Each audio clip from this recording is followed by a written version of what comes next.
Hello, this is a tutorial demonstrating the use of the warp tool in ArtRage to change facial expressions on a character. In this case it will be Groot. I'll be using warp to tweak his visual appearance to give him different characterizations. First off, that's a picture, the original picture of Groot. Set the smear down to 0 and the pinch to maximum, which means that whatever you select will be expanded. I'm now increasing my brush size using Shift. And the pressure is quite sensitive, as is the hardness, which means the eyes are going to come out quite large and quite quickly. Which is what I want, because I'm going for an alien type look, which is going to have large eyes for Groot.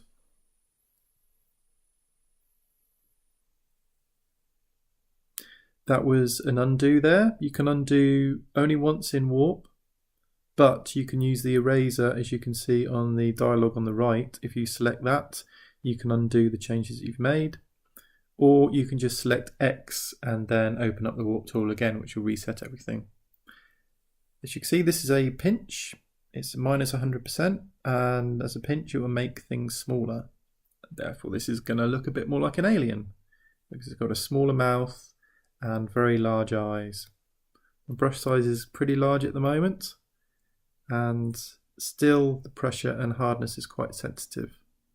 Just neutralizing the pinch there. I haven't set it to exactly 0 because I dragged it and it's very difficult to set it to 0 in that way.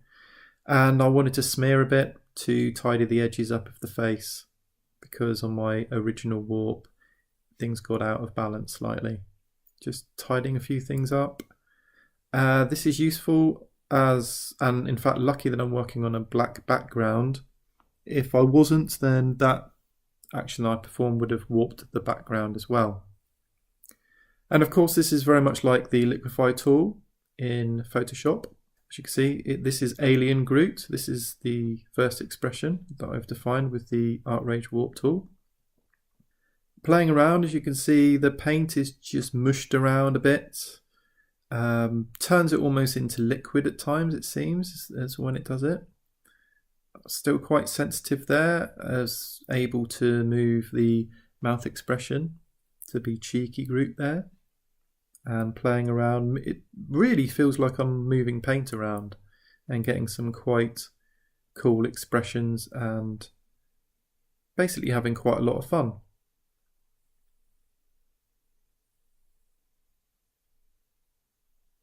Go for sad Groot. Now I've done those changes, I want to undo them, and just going through, and the pressure and hardness indicates how sensitive the undo is. And of course you can add in a whole load of changes and then you can undo as much as you want to do. As you can see there, I kept the mouth shape but changed the eyes, which made him look despairing. It's amazing the different types of personality and character you can get and expressions by changing some very subtle features.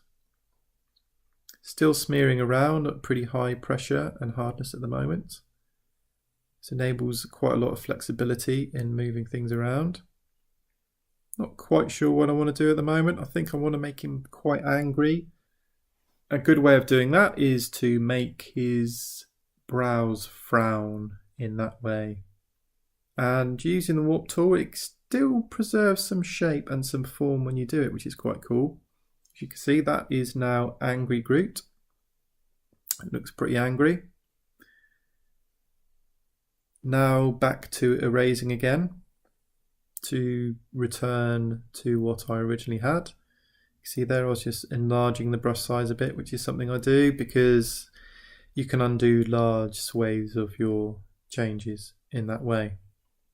Of course, as I said, you can just press X to close it down and then restart warp, which is another way of doing it. Or if you're happy with what you've done, then just press the tick on the dialog on the right and your changes will be apparent in your main picture, and then you can carry on painting over the top of it. Again, reverse pinch, therefore I'm expanding, and just turn the pressure and hardness down a bit. Before that was his eye was expanding much faster, and now not quite so fast because the brush is less sensitive, and the hardness means that it's not expanding out quite right to the edge of the brush that you see there, the outline of the brush. Same really as using hardness in a normal standard digital brush. Full hardness will give you right to the edges, as in maybe a Photoshop hard brush, and scale it down in hardness, it just softens things up and makes things more subtle. Therefore I've got this to be more subtle, playing around and introducing a swirl this time, which I haven't had a look at, and putting it to 100% will turn it clockwise, fully clockwise, as fast as it can go. And of course that will be related to the pressure and hardness that you've got set on how quickly it will turn around. If you have it full hardness, you'll see pretty much a circle, because it will be fully out to the hardness of the outline that you've got on the brush. Therefore, because the pressure and hardness is slightly lower, there is a slight drag. As you can see, there is a drag of paint that is happening there. I'm pulling the paint around.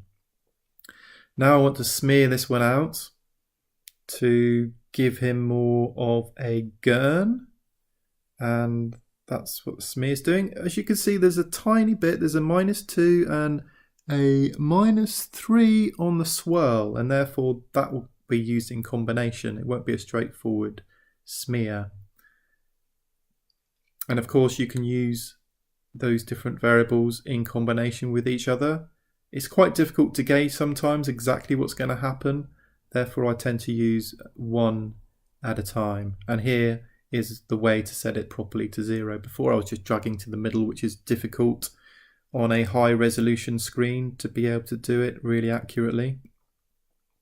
Bumping the hardness right up, that means this is going to look quite extreme and will give me the ability to move paint around really quickly and, as I said, in quite an extreme way. This means that I can move the eyes, I can move the location of the eyes quite nicely, and it won't be really changing the shape too much. It would just be moving them to a different location and smearing what is left behind, which is quite useful, as you can see, for relocating the eyes.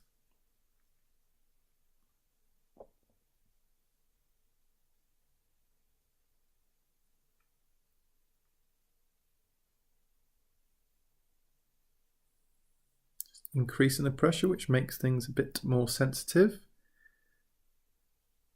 So I can move the mouth around quite a lot to get a completely different expression. As you can see there, it's dragging the paint around and making him look quite sad now. In fact, so sad he's grieving.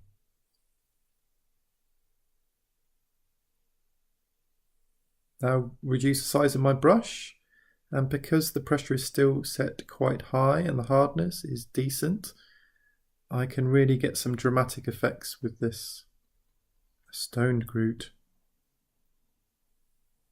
Sometimes using the warp tool feels quite a lot like using the palette knife, especially the soft one. With those kind of settings, the higher pressure and higher hardness and the smear does feel a lot like using the soft palette knife, which is one of the favourite ones of mine for moving paint around.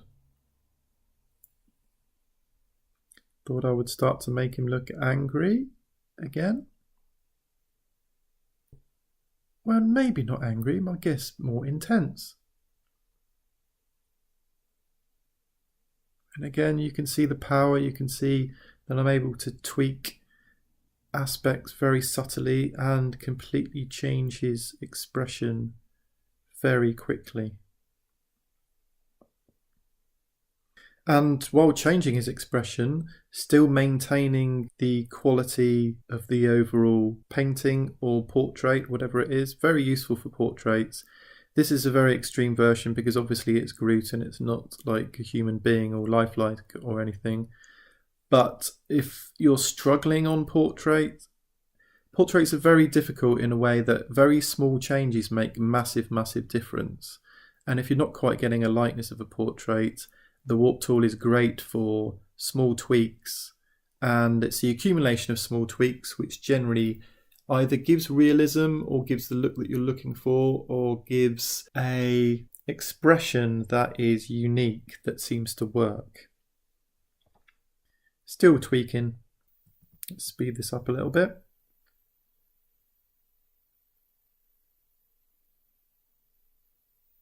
Again, moving things around. This is the smear again, at quite hard pressure. Really going for something more extreme now.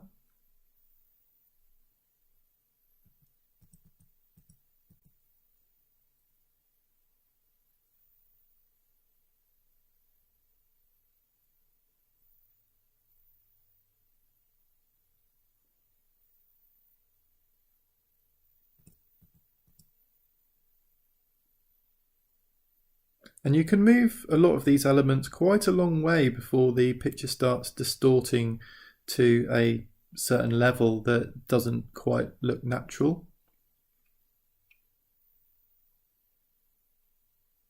And I really am going for some kind of, there we go, Quasimodo Groot. That's really starting to get extreme now. You can see the more subtle things that I've done with the general changes. Now I'm getting into some extreme changes, which are also quite good fun if you want to go that way.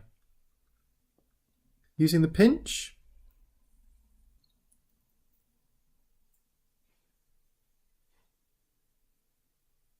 just really playing around. Now I'm starting to push. As you can see, it's really expanding, and if you really push that and you keep pressing down on it, then you get this really interesting effect, almost a metallic effect. Looking at, as you can see there, I had Nerdy Groot thinking it was more of glasses. It's more of looking down on some glass almost, because it takes in some aspects of the surrounding portrait, meaning that it looks as though it's reflecting something, which I really quite like the effect of, and I don't think I've really seen anything like this in any other art program.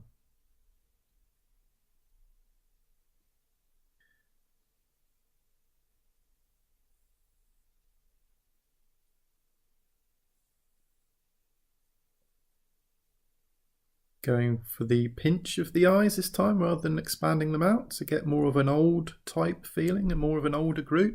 Of course, Groot grows and grows and grows all the time, and he keeps getting older.